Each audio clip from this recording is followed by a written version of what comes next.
నమస్తే. ఇప్పుడు మీరు చూడబోతున్న వీడియో ఖచ్చితంగా మీకు ఉపయోగపడుతుంది, నచ్చుతుంది కూడా. మరి మీకు నచ్చిన విషయం నాకు తెలియాలి అంటే ఈ వీడియోని మీరు లైక్ చేయాలి, షేర్ చేయాలి, అలాగే మన ఛానల్ని సబ్స్క్రైబ్ చేయాలి. మీ సపోర్ట్ని నాకు అందిస్తారు కదా. ఓకే, ఇప్పుడు వీడియోని స్టార్ట్ చేద్దాం. నమస్తే, వెల్కమ్ టు అవర్ ఛానల్. నేను కుప్పా పద్మిని. ప్రస్తుతంతో పాటు ప్రముఖ ఆధ్యాత్మికవేత్త, నారీసేన ఫౌండర్, దత్త ఉపాసకురాలు శ్రీమతి లతా దత్త గారు మనతో పాటు ఉన్నారు. మాట్లాడదాం. నమస్తే అక్క. జై గురుదత్తారా. శ్రీ గురుదత్త అక్క. అక్క, ముందుగా మీకు రథ సప్తమి శుభాకాంక్షలు అక్క. నీకు కూడా పద్మిని రథసప్తమి శుభాకాంక్షలు. మన రెడ్ టీవీ సబ్స్క్రైబర్స్ అందరికి కూడా రథసప్తమి శుభాకాంక్షలు. థ్యాంక్ యూ అక్క. ఆ సూర్యుడు అనుగ్రహము, ఆయుర ఆరోగ్యాలు, అష్టైశ్వర్యాలు, మనకి పవర్ కావాలన్నా ఇచ్చేది సూర్య భగవానుడు. 100% తేజస్సు. 100%. సో మాఘమాసం వచ్చింది అని అంటే సూర్య భగవానుడి ఆరాధన చాలా విశేషంగా ఈ మాసం మొత్తం కూడా చేస్తూ ఉంటారు. ఇక సూర్యనారాయణమూర్తి జన్మించిన తిథిగా ఈ రథ సప్తమిని చేసుకుంటూ ఉంటాం. చాలా వైభవంగా చేసుకుంటూ ఉంటాము ఆయన జన్మించినటువంటి ఈ తిథిని. సో చాలా మందికి తెలుసు. తెలిసినప్పటికీ ఆ రోజున మనం గుర్తు చేసుకోవాలి, ఏం చేస్తున్నాం అనేది ఒకసారి రివైవ్ అనేది జరగాలి కదా. జరుగుతూనే ఉండాలి. అందరికీ తెలిసినా కూడా మళ్ళీ మళ్ళీ గుర్తు చేస్తూనే ఉండాలి. ఏం చేయమంటారు? ఆ రోజున ఎలా వినియోగించుకోమంటారు? సూర్య భగవానుడు పుట్టినరోజు అంటే ఇంకా మరింత తేజస్సుతో ఉంటారు స్వామి. 7 గుర్రాల మీద 7 అశ్వాల మీద వచ్చేస్తున్నారు అని అంటారు కదా.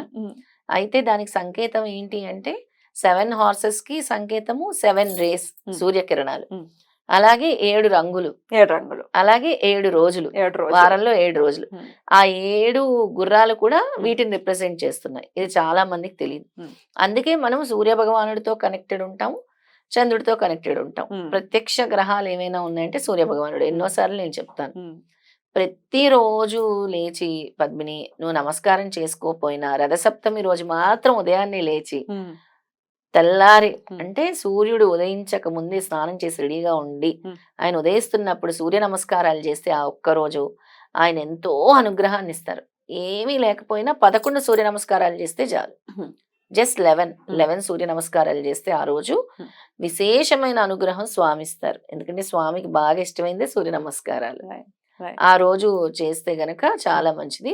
ఇక మేమైతే ముందు నుంచి మా అమ్మమ్మలు కూడా ఏం చేస్తారంటే చిక్కుడుగాయ ఆకులు పెట్టి తలకు స్నానం చేయించేవారు. ఆరోగ్యానికి చాలా మంచిది.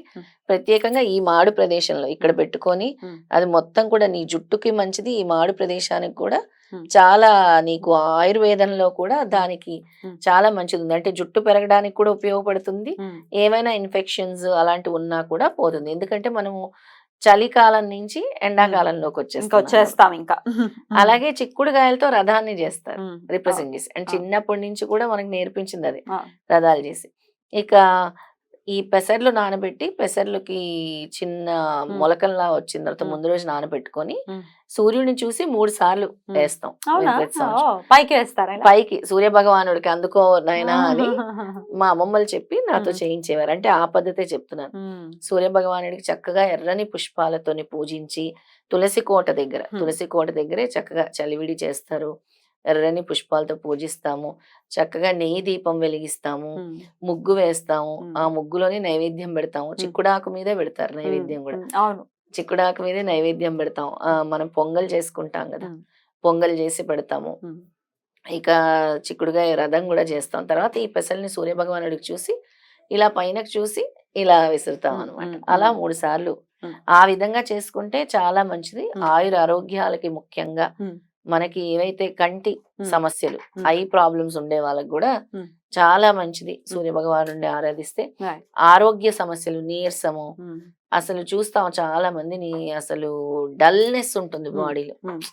అంటే ఎప్పుడు కూడా వాళ్ళు డల్, అంటే ఒక నిద్రావస్థలో ఉంటూ ఉంటారు. వాళ్ళంతా కూడా ఆ ఎనర్జీస్ వదిలేసి ఒక పాజిటివ్ ఎనర్జీస్, ఒక డిఫరెంట్ ఎనర్జీని ఆ రోజు సూర్య భగవాను నుంచి తీసుకోవాలని కోరుకుంటున్నాను ముఖ్యంగా. బ్యూటిఫుల్.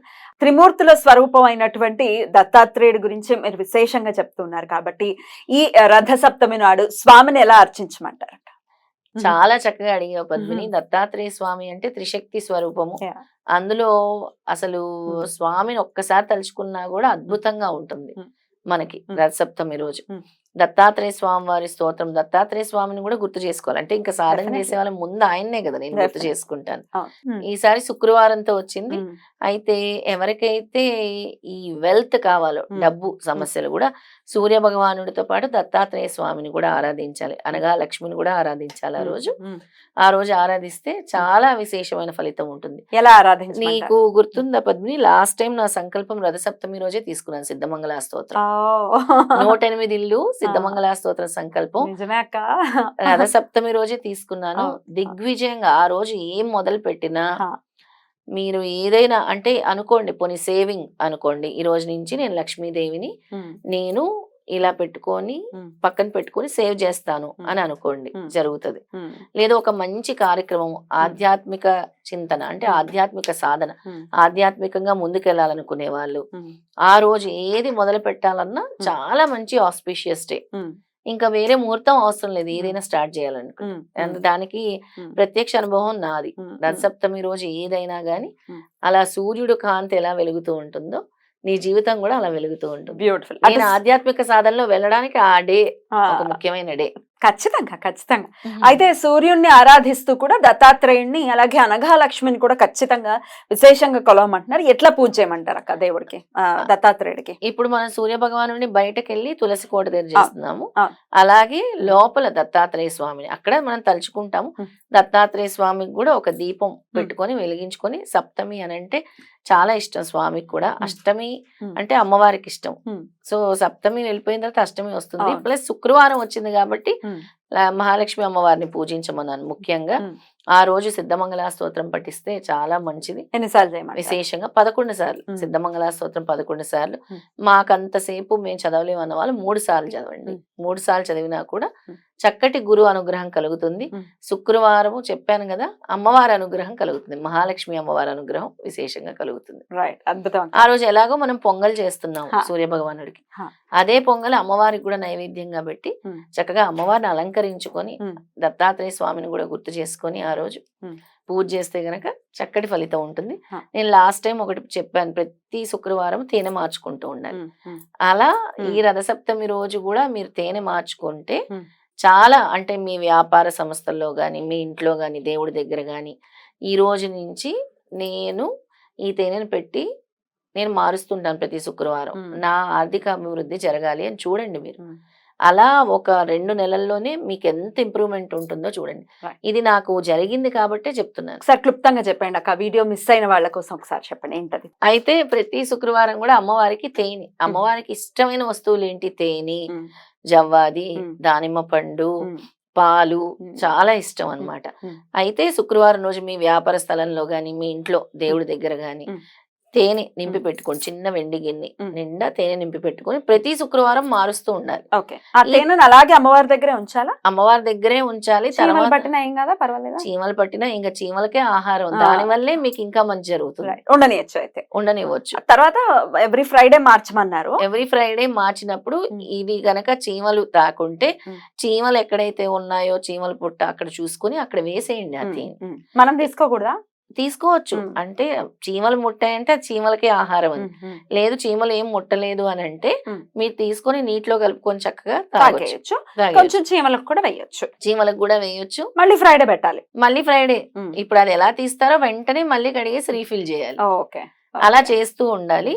అలాగే దాంతో పాటు కొన్ని పాలల్లో మళ్ళీ తేనె చుక్కేసి అమ్మవారికి నైవేద్యంగా, పచ్చి పాలల్లో కొద్దిగా తేనె చుక్క వేసి పెట్టాలి. అలాగే దానిమ్మ పండు, ఒకవేళ పాలు మీకు సాధ్యం కాకపోతే దానిమ్మ పండు పెట్టండి, చాలా మంచిది. మీరు చూడండి, ఒక 1-2 months లో మీ ఫైనాన్షియల్ ఇంప్రూవ్మెంట్ ఖచ్చితంగా జరుగుతుంది. Beautiful beautiful. అట్లా జరగాలి ఖచ్చితంగా. ప్రతి ఒక్కరు కూడా ఫైనాన్షియల్ గా చాలా ఫ్రీడమ్ రావాలి, ఎంతో కొంత ఫ్రీడమ్ రావాలి. ఎందుకంటే మానసికంగా చాలా ఇబ్బంది పడుతున్నారు, డబ్బులు లేవు డబ్బులు లేవు డబ్బులు లేవు, లేకపోతే అప్పులు అని చాలా ఇబ్బంది పడుతున్నారు. వాటన్నిటి నుంచి అమ్మవారి కృపతో, అనఘాదేవి ఒక కృపతో అందరూ బయటపడాలని మనస్ఫూర్తిగా కోరుకుంటూ చాలా చక్కటి విషయాన్ని మాకు తెలియజేశారు. కూడిన శుక్రవారం వచ్చింది కాబట్టి తప్పని అడుగుతున్నాము. 21 సార్లు 21 times చేసుకుని సూర్య భగవానుడి దగ్గర 3 సార్లు చేయండి, తర్వాత దేవుడి గదిలో కూర్చొని చదువుకోండి. రైట్ అక్క, మరొకసారి మీకు రథ సప్తమి శుభాకాంక్షల్ని తెలియజేస్తూ నమస్తే అక్క. నమస్తే.